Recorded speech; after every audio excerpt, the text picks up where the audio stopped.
ہوتے ہیں فاسدوں کی یا رشوت خوروں کی یا کرپشن کے ذریعے حاصل ہونے والے پیسوں پہ لوگوں کو تفریح کرتے ہوئے، لوگوں کو مزے اڑاتے ہوئے دیکھ رہے ہوتے ہیں، اور پھر اپنی حالت کو دیکھ کے یہ سمجھتے ہیں کہ جی ہم تو بہت ہی زیادہ محروم ہو گئے.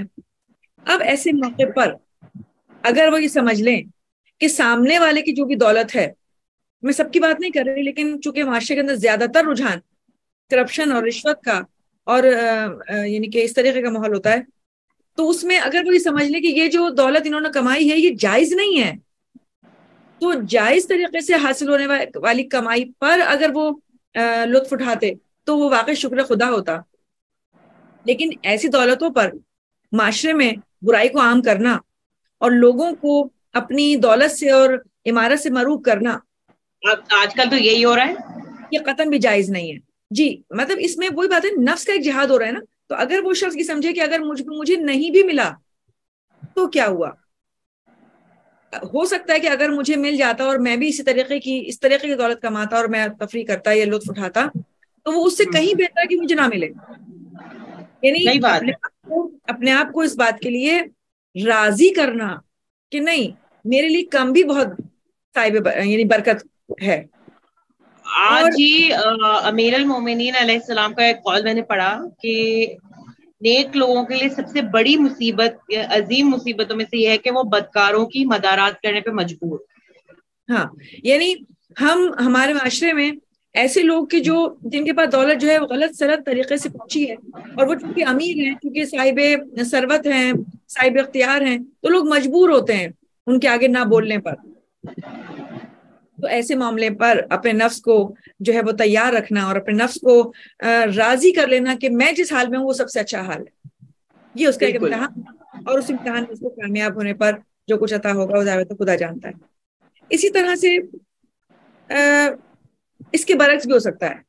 یعنی مثال کے طور پر مومنین کے پاس دولت اور ثروت موجود ہے، ٹھیک ہے، وہ صحیح طریقے سے آ گئی، مثال کے طور پر وہ جائز طریقے سے ان کے پاس موجود ہے، ان کے پاس جائیداد موجود ہے، ان کے والدین ان کے پاس چھوڑ کر گئے، بہت کچھ ہے. لیکن کیا ہوا، اس دولت کے نشے میں اور اس مادی وسائل کو استعمال کرتے کرتے وہ غریبوں کے دکھ درد کو بھول گئے، وہ اپنے معاشرے کے اندر غریبوں کی مدد کرنا بھول گئے اور اپنی نعمتوں میں ہی غرق ہو گئے.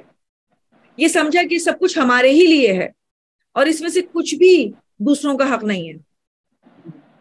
یعنی دوسری جانب اگر جائز طریقے سے بھی دولت موجود ہو اور اس کا صحیح استعمال نہ ہو پائے، تب بھی وہ وبال جان بن جاتی ہے.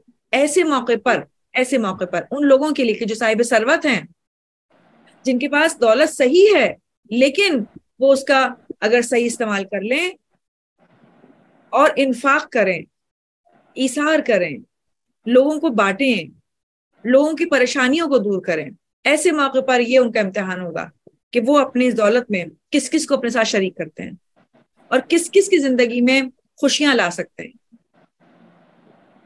اسی طرح سے دولت ہوتے ہوئے یا گھر میں آرام و سکون ہوتے ہوئے خدا کی نعمتوں کو شکرانہ ادا نہ کرنا،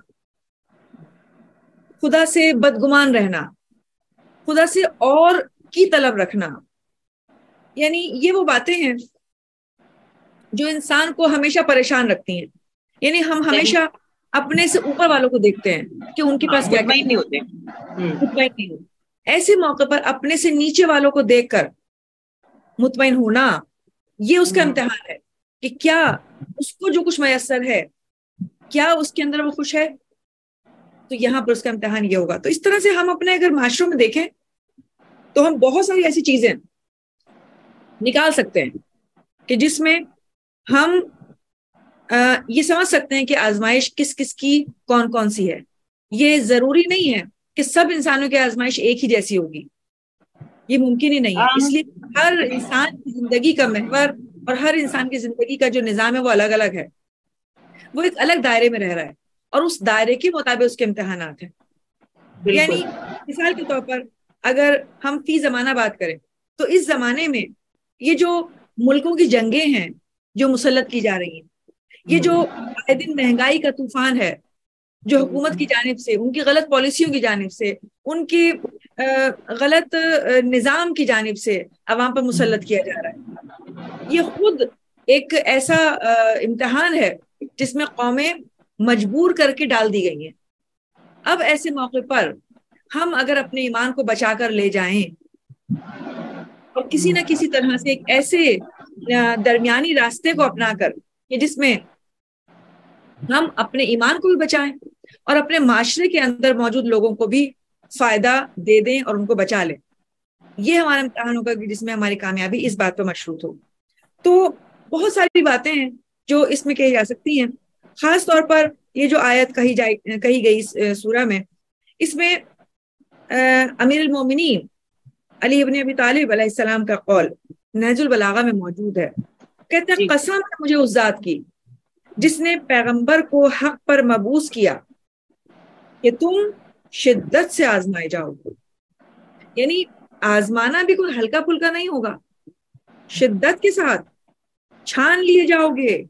جس طرح کے ہانڈی میں پانی ابلتے وقت اوپر اور نیچے ہوتا ہے تم بھی منقلب ہوگے، اور اس طرح سے تمہارے بلند لوگ پست اور پست لوگ بلند ہو جائیں گے. یعنی یہ کوئی چھوٹی بات نہیں ہوگی. لہذا ایمان کو پرکھنے والی جب بات آتی ہے تو کوئی ہلکی پھلکی طریقے سے نہیں، بلکہ ہر انسان کا امتحان الگ طریقے سے ہوگا، اور وہ اس امتحان میں اگر اپنے آپ کو کامیاب کر لے تو پھر لقاء اللہ کا امیدوار بنے گا. اسی طرح سے پھر جب بات کہی گئی تھی کہ کوئی بھی شخص حدود خدا سے باہر نہیں نکل سکتا، وہ اپنے آپ کو بھول جائے کہ وہ یہ سمجھ لے کہ میں کچھ بھی کر لوں گا اس دنیا میں، ٹھیک ہے نصیحتیں کچھ بھی کوئی کرتا رہے، یہ میری مرضی ہے کہ میں قبول کروں یا نہ کروں، لیکن وہ بات یاد رکھے کہ اگر وہ بدعمالی پر مسلسل اصرار کرے گا تو وہ خدا کی حد سے باہر نہیں نکل سکتا. خدا کو کوئی جلدی نہیں ہے. ہاں لیکن وہ لوگ جو عمل صالح انجام دیتے ہیں خدا کی خوشنودی کی خاطر، اگر ان کے اعمال میں تھوڑی بہت کمی بھی رہی تو ہم ان کے کمی کو پورا کر دیں گے. ہم سبحان اللہ، کام کو بہترین کام میں بدل دیں گے. ہم ان کے نیک کاموں کو بہترین نیک کاموں میں بدل دیں گے، یعنی ان کو حسنات میں بدل دیں گے، اس لیے کہ وہ پروردگار عالم صاحب قدرت ہے، رحمان و رحیم خدا ہے.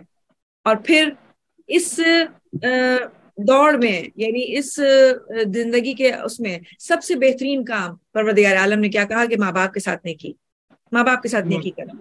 اور پھر اس کے بعد آگے چلتے اسی طرح سے جو ہماری باتیں ہوئی تھی کہ ماں باپ کے ساتھ نیکی جو ہے وہ کس طریقے سے اعلیٰ درجہ رکھتی ہے. اچھا، پھر اس کے بعد جب منافقین کی بات ہوئی تھی تو منافقین میں پروردگار عالم نے جب یہ کہا کہ یہ لوگ ایسے لوگ ہیں کہ ایمان تو لے آئے، اب جب آزمائش میں ڈالے گئے تو بدزن ہونے لگے کہ یہ تو خدا کی طرف سے عذاب آ گیا.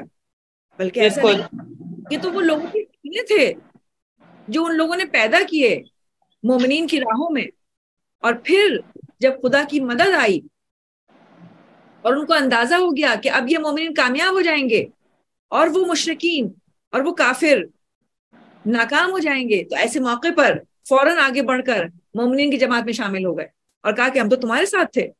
یعنی جب مال غنیمت کے حاصل ہونے کا وقت آیا، جب انعام حاصل ہونے کا وقت آیا، جب خدا کی مدد لینے کا وقت آیا تو مومنین کی جماعت میں شامل ہو گئے.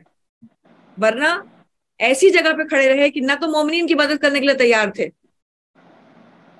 اور نہ ہی واپس پلٹنے کے لیے جو ہے وہ سامنے آنے کے لیے تیار تھے. یہاں میرا سوال ہے، میرا سوال یہاں پر یہ ہے کہ کیا یہ ہماری بات نہیں ہو رہی؟ نہ ہم دنیا کے پورے ہوئے نہ دین کے، وہی مڈ میں کھڑے ہوئے. دیکھیں، قرآن کریم کا پیغام عمومی طور پر ہر انسان کے لیے ہے، اور اگر ہم ان پیغامات میں سے اپنے لیے کوئی محاسبہ ڈھونڈ لیں تو اس سے بڑی جو ہے وہ ہمارے لیے سعادت نہیں ہوگی کہ ہم اپنے محاسبے کے لیے ہر آیت کو یہ سمجھیں گویا ہم ہی پر اتری ہے اور ہمارے ہی لیے کہی گئی ہے. دیکھیں نا، میں یہ کہہ رہی ہوں کہ ہم اس وقت اتنی منافقت میں ہیں کہ اگر اسکارف میں نے پہنا ہوا ہے, پورا حجاب تو نہیں کہوں گی, لیکن اگر میں نے چلے سر ڈھکا ہوا ہے, اسکارف پہنا ہوا ہے, لیکن میں مکس گیدرنگ میں بھی جا رہی ہوں, میرے اپنے ہی گھر کے اندر ہو رہی ہیں, میرے اپنے کزنز میں, میرے اپنے بہن بھائی میں مکس گیدرنگ بھی ہو رہی ہے, میں وہاں جا رہی ہوں, اور ظاہر ہے میں تیار ہو کے جا رہی ہوں. اور معاشرے میں یعنی بہت ماڈرن بھی آپ کو اپنے خاندان میں بہت ماڈرن بھی ملیں گے اور بہت دینی بھی ملیں گے. تو جی جی بات یہی ہے, بات یہ ہے کہ انسان کا ظاہر اور باطن اگر ایک جیسا ہو جائے تو بس یہیں پر بات ختم ہو جائے گی. ہمیں اپنے ظاہر اور باطن کے اختلاف کو ختم کرنا ہے. دیکھیے عموماً بعض اوقات ایسا ہوتا ہے کہ چونکہ آپ نے پردے کی بات کی, عموماً ایسا ہوتا ہے ہم زیارات پر جاتے ہیں, ہم حج پر گئے, ہم ایسی مقدسات پر گئے, تو وہاں ہم نے چونکہ یہ جان لیا کہ ہم وہاں پر بغیر پردے کے جا نہیں پائیں گے, الاؤ نہیں ہوگا, بالکل الاؤ بھی نہیں ہوگا, ہم جا بھی نہیں پائیں گے, اور اگر گئے تو لوگ کہیں گے کہ تم کس حالت میں آ گئے. تو بہتر ہے کہ ایسے یعنی مواقع پر, ایسی جگہوں پر ہم پردہ کر لیں. لیکن اب جب ہم واپس آ رہے ہیں تو ہم نے کہا کہ وہ کام تو ہم نے کر لیا نا جو پردے میں ہونا چاہیے تھا. یعنی ہم وہاں جب پہنچے تو پردے کے اندر بیٹھ کے ہم نے وہ تمام کام کر لیے. تو مجھے یہ بتائیے, میں نے ایئرپورٹ پہ عورتوں کو قافلے کی, میں غیبت نہیں کر رہی, میں کسی پرٹیکولر عورت کو نہیں کہہ رہی, میں نے ایئرپورٹ پہ دیکھا ہے کہ جب وہ جا رہی ہوتی ہیں تو وہ بھرپور پردے میں ہوتی ہیں, اور جب وہ واپس صرف نجف ایئرپورٹ پہ ہی ہوتی ہیں تو ان کا پردہ اتر جاتا ہے اور وہ نارمل دوپٹے میں آ جاتی ہے ایئرپورٹ سے ہی. یہی مسئلہ ہے کہ مسئلہ یہی ہے, یہ ایک مثال ہے ہمارے لیے. اور چونکہ ہم عورتیں ہیں, ہم اپنے اس پہ دیکھیں تو سب سے پہلی بنیادی جس پردے ہی کو فوکس کیا جا رہا ہوتا ہے. تو دیکھیں بات یہی ہوتی ہے کہ اگر ہم نے سمجھ لیا کہ پردہ کیا ہے اور پھر پارٹ ٹائم کے طور پر قبول کیا اس کو, تو پھر اس کو پردہ نہیں کہیں گے. یعنی یہ وہ حکم ہے جو لاگو ہے آپ کی زندگی کے ہر مرحلے پر. یا تو ہم ایسے خدا کو مانتے ہیں جو حاضر اور ناظر نہیں ہے, یا تو ہم ایک ایسے امام کی پیروی کر رہے ہیں جو حاضر اور ناظر نہیں ہے, پھر تو ہم یہ سب کام کرتے ہوئے اچھے بھی لگیں. ہم اس امام کے ماننے والے ہیں جسے ہمارے خدا نے خود حاضر اور ناظر بنا دیا, یعنی وہ ہمارے اعمال پر حاضر بھی ہے اور ناظر بھی ہے, یعنی موجود بھی ہے اور دیکھ بھی رہا ہے. تو یہ تو ممکن نہیں ہے نا کہ ہم کوئی کام کریں اور وہ کام چھپ جائے. یعنی اگر ہم نیک کام کریں گے تو وہ بھی سامنے موجود ہے, اور اگر ہم غلط کریں گے تو بھی موجود ہے, تو بات یہ ہے کہ انسان اپنے عمل کا خود ذمہ دار ہے. اور گزشتہ نشست میں یہ بات ہوئی تھی کہ منافقین نے ان لوگوں کو یا مشرکوں نے ان لوگوں کو جو ایمان لائے یہ کہا کہ یہ جو تم کام کر رہے ہو نا یہ مناسب نہیں ہے. کوئی ایسا معاملہ نہیں کہ جو تم یہ کہتے ہو کہ اگر ہم یہ برے کام ہیں اور ہم ان کو ہمیں چھوڑنا چاہیے. کوئی گناہ نہیں تمہارے اوپر, اور اگر کوئی ہے بھی تو ٹھیک ہے ہم اس کو اٹھا لیں گے. تو یہاں بات ہوئی تھی کہ انسان اپنے گناہوں کا بوجھ خود ہی اٹھاتا ہے. ہاں وہ لوگ جو خود گناہ بھی کرتے ہیں اور گناہ کی دعوت بھی دیتے ہیں ان کے سر پہ دونوں بوجھ موجود ہیں. تو پروردگار عالم نے جہاں اس طرف مجرم کو اس گناہ کی سزا دینے کے لیے کہا ہے کہ جو دوسروں کو گناہ کی دعوت دینے پہ مجبور کر رہا ہے, وہاں اس آدمی کے لیے بھی دوہرا ثواب رکھا ہے جو نہ صرف خود نیک عمل کرتا ہے بلکہ اپنے نیک عمل سے دوسروں کو بھی دعوت دیتا ہے اور دوسروں کو بھی نیک عمل کے لیے مجبور کر دیتا ہے, نیک عمل کے لیے ابھارتا ہے, نیک عمل کی دعوت دیتا ہے. یعنی یہاں پر اس شخص کے لیے بھی دوہرے ثواب کا جو ہے وہ اپرچونٹی موجود ہے. یعنی ایسا نہیں ہے کہ صرف مجرم ہی دوہرے عذاب کا شکار, نہیں, وہ لوگ جو صالح ہیں, وہ لوگ جو اچھے ہیں, ان کو بھی دوہرے ثواب کی امید اسی طرح پروردگار عالم نے دلائی. اب یہاں پر ایک حصہ تقریباً اس سورہ کا ختم ہوا ہے, دوسرے حصے میں پروردگار عالم نے انبیاء کا تذکرہ کیا ہے. اور جی انبیاء کے تذکرے میں جناب نوح اور جناب ابراہیم کا تذکرہ ہوا. اور جناب نوح کی خاص بات یہ ہے کہ ان کے لیے پروردگار عالم نے اسی سورہ میں اسی آیت میں کہا کہ ہم نے ان کو 50 کم 1000 سال تبلیغ کے لیے وقت دیا.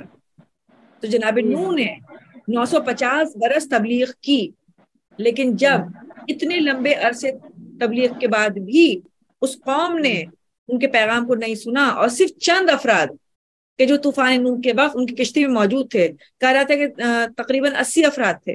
آپ مجھے بتائیں 1000 برس کی تبلیغ میں اگر ہم فی زمانہ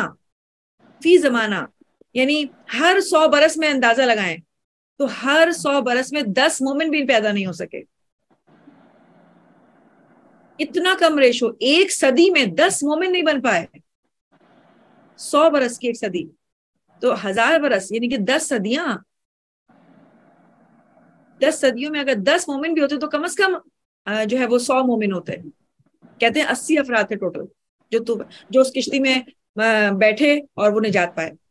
تو 80 افراد تھے یا 80 وہ تھے؟ کیونکہ میں نے سنا ہے کہ انہوں نے ہر چیز کا جوڑا بھی رکھ لیا تھا، لائک جی برڈس کا. مطلب افراد کی تعداد بتائی جاتی ہے کہ افراد 80 تھے، اس کے علاوہ کچھ جانور اور پرندے وغیرہ بھی شامل تھے. Okay okay okay. تو یہ بات ہوئی کہ جناب ابراہیم نے ایک لمبے عرصے تبلیغ کی اور اس کے باوجود جو ہے وہ لوگ ایمان نہیں لا پائے. تو دیکھیں اس بات سے کم از کم اتنا تو ضرور پتا چلا کہ انبیاء کی جو دقتیں ہیں وہ ہم عام انسانوں سے بہت زیادہ ہیں. کوئی بھی شخص اپنی زندگی کے اندر موجود پریشانیوں کو دیکھ کر مت سمجھے کہ سب سے زیادہ مشکل پروردگار عالم نے اس کو ہی دے دی ہے. پروردگار عالم کی طرف سے ایک مشہور و معروف قول ہے کہ ہم کسی کو اتنا ہی مشکل میں ڈالتے ہیں جتنی اس کی استطاعت ہوتی ہے. بالکل. جیسے ہم دیکھتے ہیں کہ اب اس کی استطاعت سے باہر نکل رہی ہے بات، ہم اس مشکل کو ختم کر دیتے ہیں، ہم اس مشکل کو آسانی میں بدل دیتے ہیں. پروردگار عالم نے ہمارے لیے وہ امتحانات نہیں رکھے ہیں جو اس نے اپنے انبیاء کے لیے رکھے، اور انبیاء نے اس سے زیادہ مشکل امتحان دے کر بھی اس امتحان میں کامیابی حاصل کی. وجہ یہ کہ ہمارے سامنے جو امتحانات ہیں وہ کہیں ہلکے اور آسان ہیں. بالکل.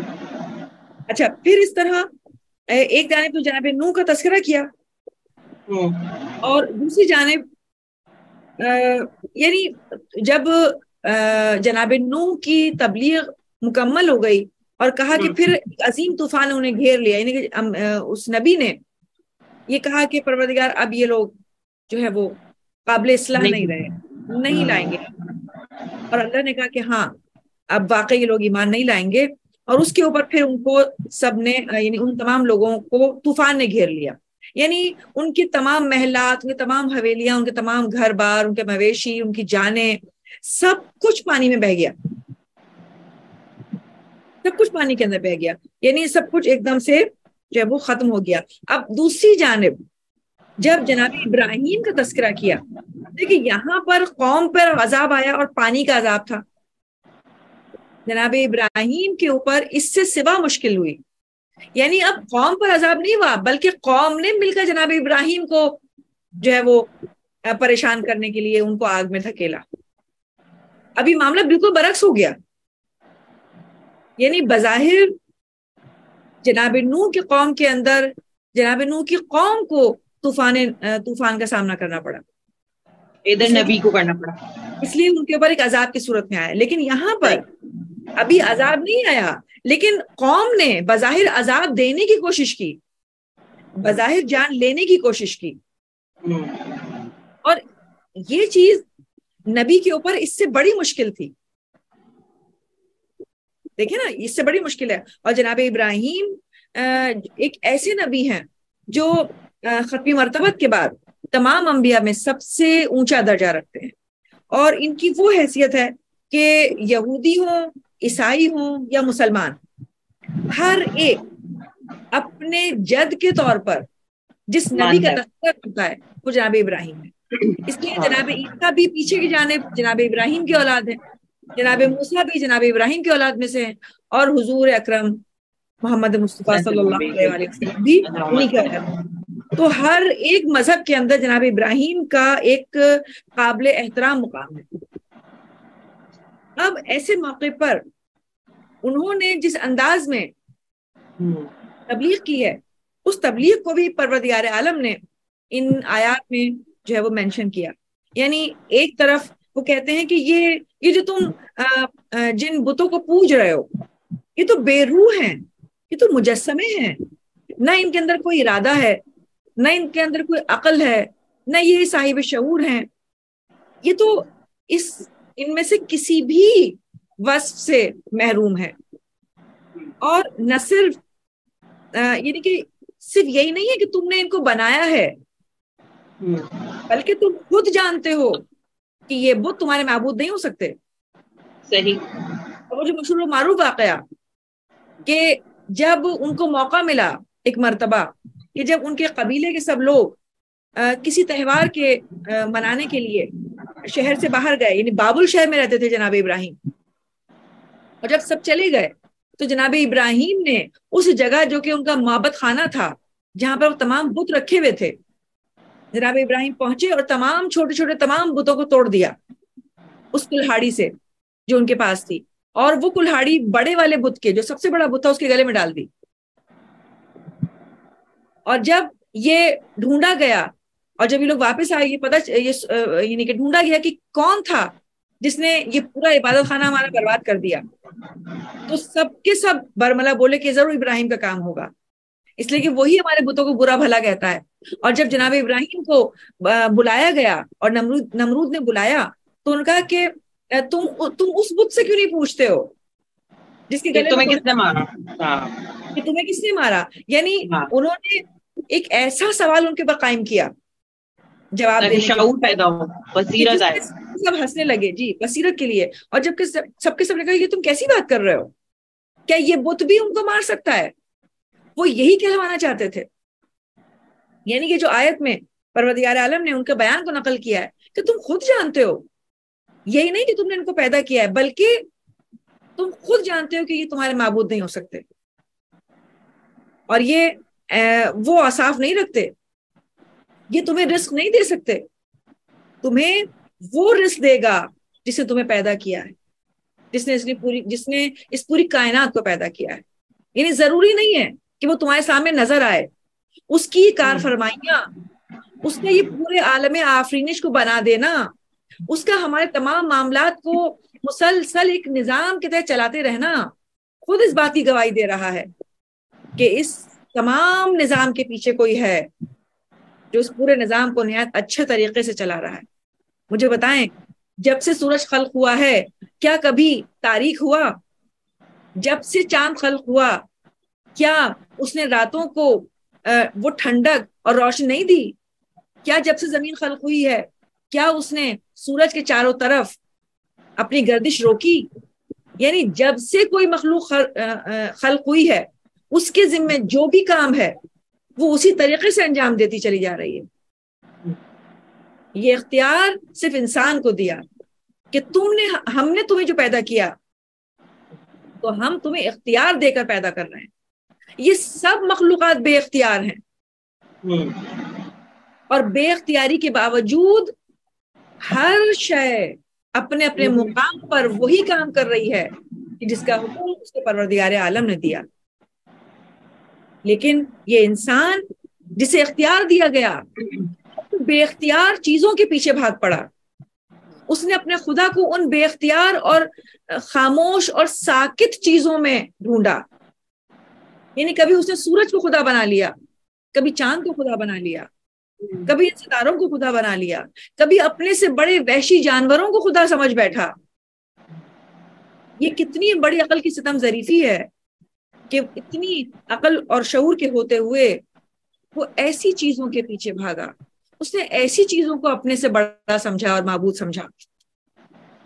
یہ اس سے بڑھ کر انسان کی جو ہے وہ جہالت کیا ہوگی. تو جناب ابراہیم کے واقعے کو بیان کر کے پروردگار عالم نے یہ کہا کہ تم کن خداؤں کے پیچھے ہو؟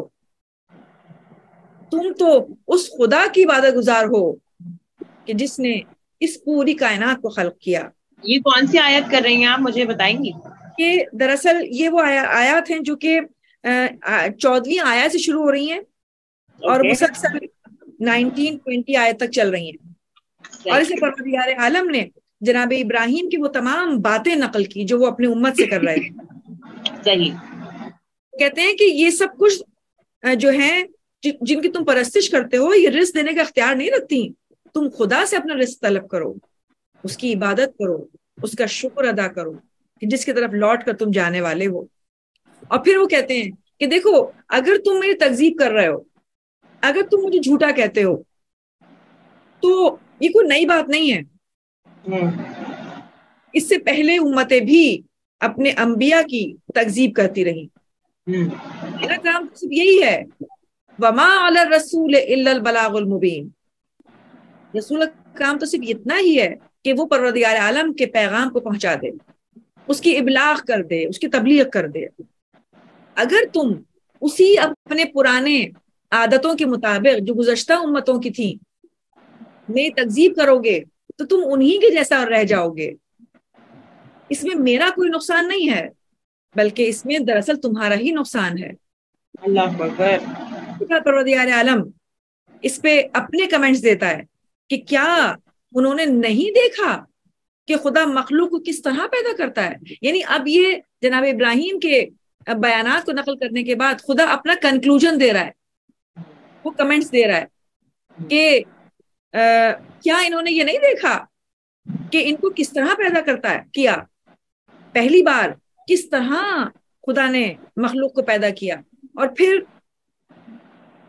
یہ مت کہیں، یعنی اگر مخالفین کی جانب سے یہ سوال آتا ہے کہ دیکھیں پیدا تو کر دیا اور اب مخلوق مر بھی گئی تو دوبارہ کیسے زندہ کرے گا؟ یعنی یہ تو ناممکن ہے، ہم نے نہیں دیکھا کہ کوئی مخلوق دوبارہ سے پیدا ہو گئی ہو۔ تو پروردگار عالم کہتا ہے کہ خدا کے لیے تو یہ بہت آسان ہے۔ یعنی اس کے علاوہ ایک اور جگہ بھی پروردگار عالم نے اسی مسئلے کو بیان کرتے ہوئے کہا کہ مجھے یہ بتاؤ کہ کیا پہلی مرتبہ کا پیدا کرنا مشکل ہے یا پیدا کرنے کے بعد مر جانے کے بعد دوبارہ پیدا کرنا؟ یقیناً پہلی مرتبہ کا پیدا کرنا مشکل ہے۔ اگر ہم کمپیریزن کریں کہ پہلی مرتبہ جب مخلوق پیدا ہوئی ہوگی اس وقت یہ مشکل کام تھا، یا اس وقت مشکل کام ہے کہ جب مر جانے کے بعد، کم از کم مر جانے کے بعد اس کی مٹی تو موجود ہے، لیکن جب پہلی مرتبہ پیدا کیا گیا تھا تو کوئی شے نہیں تھی، اور خدا یعنی پرسنالٹی بن گئی پوری، پہلی دفعہ میں پرسنالٹی نہیں تھی۔ ہاں، یعنی پہلی مرتبہ جب پہلی مرتبہ پروردگار عالم نے کسی مخلوق کو پیدا کیا تو شے نہیں تھی، لا شے سے شے بنائی ہے۔ ہم جب اپنے مردوں کو قبر میں دفن کرتے ہیں تو کم از کم مٹی تو ہے، وہ مردہ تو یعنی کوئی شے تو ہے، کوئی پروف ہے۔ ہاتھ سے کھڑا کرنا مشکل کام نہیں ہے، بلکہ بہت مشکل کام ہے۔ یعنی پروردگار عالم نے ایک دلیل دے کر یہ بات کو سمجھانے کی کوشش کی، حالانکہ پروردگار عالم وہ صاحب قدرت ہے کہ جو صرف فقط کن کہتا ہے فیکون ہو جاتا ہے۔ دوبارہ بولیے گا پلیز۔ یعنی پروردگار عالم کے لیے ضروری نہیں ہے کہ اسباب فراہم کیے جائیں تو وہ کوئی شے خلق کرے گا، وہ تو بس اپنے منہ سے کہتا ہے کہ کن ہو جا، اور وہ چیز ہو جاتی ہے، یعنی کہ فیکون بن جاتی ہے۔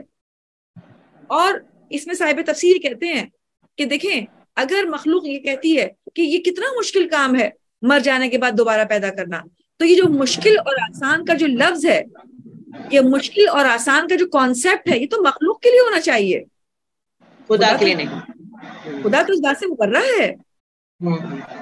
یہ الفاظ کہ یہ مشکلات تو مخلوق سوچے کہ اس کے لیے کون سے کام آسان ہیں اور کون سے کام مشکل ہیں، خدا کے لیے تو یہ کام، یعنی خدا کے کاموں میں یہ تفریق نہیں ہے کہ یہ کام آسان تھا یہ کام مشکل ہے، وہ صاحب کن ہے جس کا ایک اشارہ فیکون بن جاتا ہے۔ اور اس کے بعد جناب ابراہیم کے جو پے در پہ دلائل تھے کہ جس میں انہوں نے اپنے قوم کو قانع کرنے کی کوشش کی اور کہا کہ یہ جو تم ان کے آگے اپنے آپ کو سجدہ ریز کر رہے ہو، یہ جو تم ان بتوں کو پوج رہے ہو، یقیناً تم گھاٹے میں رہو گے۔ اور کیا تم نے نہیں دیکھا کہ پروردگار عالم نے کس طرح مخلوق کو پہلی مرتبہ پیدا کیا؟ وہ ہر چیز پر قادر ہے، وہ ہر چیز پر قادر ہے، وہ جسے چاہے عطا کر دے اور جسے چاہے اس کو نہ دے، لیکن یہ جو اس کا دینا یا جو اس کا نہ دینا ہے یہ استحقاق پر ہے، یہ انسان کے قابلیت پر ہے. یعنی ایسا نہیں ہے کہ وہ اپنی اس بات سے، یعنی حالانکہ اس کی مرضی ہے، بالکل بالکل صاحب قدرت ہے، وہ اگر کسی کو دینا چاہے تو کون روک سکتا ہے اسے دینے سے؟ اور اگر وہ کسی سے کوئی شے روک لے تو کون جرات کر سکتا ہے کہ اسے دے دے؟ لیکن اس کے باوجود لوگوں کا دینا، یعنی لوگوں کو دینا اور لوگوں کا نہ دینا استحقاق پر ہوتا ہے، حکمت پر ہوتا ہے، عدل پر ہوتا ہے. اور یہ جو تم اپنے ان کاموں میں ملوث ہو تو یاد رکھنا کہ تم دائرہ قدرت سے باہر نہیں نکل پاؤ گے، نہ آسمانوں میں اور نہ زمین میں. خدا کے علاوہ تمہارا نہ کوئی ولی ہے اور نہ کوئی مددگار. خدا کے علاوہ تم کسی کو اپنا ولی اور مددگار نہیں ڈھونڈ سکتے. اور یہ جو بت ہیں یہ قیامت میں خود گواہی دیں گے تمہارے خلاف، جب تم یہ کہو گے افسوس سے کہ کاش میں اس عمل کو انجام نہ دیتا. اللہ اکبر. اور جن لوگوں نے بھی خدا کی آیات سے، اب اس میں پھر ایک مرتبہ پھر پروردگار عالم کمنٹس دے رہا ہے کہ جن لوگوں نے خدا کی آیات سے اور اس کی لقاء سے انکار کیا، یعنی اس کے دیدار سے انکار کیا، وہ اس کی رحمت سے نا امید ہو گئے. اور ان کے لیے کہ جو خدا کی رحمت سے نا امید ہو جاتے ہیں، مایوس ہو جاتے ہیں، خدا کا دردناک عذاب ہے. اللہ اکبر. مایوسی اتنا بڑا گناہ ہے کہ پروردگار عالم اس کے لیے عذاب کا وعدہ کر رہا ہے. اسی لیے کہتے ہیں کہ مایوسی کفر ہے مایوسی. اور اس کے بعد بہت سیریس بات یہ بولی آپ نے ابھی نا، مایوسی یعنی کہ مایوسی کس صورت میں؟ ہم جس خدا کو مان رہے ہیں جب تک ہم اس کو ایک لامحدودیت نہیں دیں گے، یعنی ہمارے دماغ کا یہ تصور اگر محدودیت تک ہی رہا جبھی تو ہم تصور کر سکتے ہیں نا کہ یہ خدا کی حدود سے باہر نکل گیا. کون سا ایسا کام ہے، کون سی ایسی چیز ہے جو خدا کی حدوں میں نہ آتی ہو؟ ہر طرف خدا کی بنائی ہوئی ہے. خدا ہے. اور اگر ہم گناہوں میں ملوث بھی ہیں لیکن تمام گناہوں سے بڑھ کر اس کی رحمت کا سایہ ہے. بے شک بے شک. خدا کی ہزاروں صفات ہیں، ان تمام صفات میں سب سے بڑی صفت اس کی رحمت ہے. یعنی اس کی رحمت کے سائے میں سب کچھ موجود ہے. یہ ممکن نہیں ہے. یعنی اس کا مطلب یہ ہے کہ ہم یہ بات تصور کر لیں کہ ایک وقت ایسا آئے گا کہ جب ہم اتنے گناہ کر لیں گے تو اس کے بعد خدا مجبور ہو جائے گا، یعنی خدا کی طاقت سے باہر نکل جائے گا ہمیں معاف کرنا. نہیں، اس کی طاقت سے باہر نہیں ہے، وہ ڈھیل دے رہا ہے کہ چلو کر لو جتنی نافرمانی کرنی ہے. جی، یعنی اس کی طاقت سے باہر نہیں جا سکتا. یعنی اسی وجہ سے وہ یہ کہتا ہے کہ اگر آخری لمحوں پر بھی تم ان گناہوں سے توبہ کر لو تو میں وہ خدا ہوں کہ جو تمہیں معاف کر سکتا ہوں. بالکل، بے شک بے شک. اچھا، مجھے یہاں پر یہ پوچھنا ہے کہ ہمارا یہ حصہ کمپلیٹ ہو گیا، حضرت نوح علیہ السلام، حضرت ابراہیم علیہ السلام. جی، ابھی تو کچھ تذکرہ بھی ابھی آگے بھی آئے گا جناب. تو اس کو پھر ہم اگلے نشست میں کریں گے کیونکہ ہمارا ٹائم پروگرام کا ہو گیا ہے. جی ٹھیک ہے انشاءاللہ. تو اس پروگرام کو ناظرین ہم یہیں پہ ہی روک رہے ہیں. سورہ عنکبوت میں آج ہم نے جانا کہ آزمائش، انسان کا عروج اور زوال، ایمان کو پرکھا جائے گا اور کوئی بھی شخص حدود خدا سے باہر نہ نکلے. اور انبیاء کرام میں تذکرہ جناب نوح علیہ السلام اور حضرت ابراہیم علیہ السلام کا ہم نے سیما زیدی صاحبہ نے بتایا ہے. اس پروگرام کو یہیں ٹو بی کنٹینیو کرتے ہیں اور اس کے اگلے پروگرام میں ہم ان سے آگے پوچھیں گے. تب تک کے لیے بطول زہرا کو قائم ٹی وی کینیڈا میں پیام قرآن سے اجازت دیجیے. اللہ حافظ.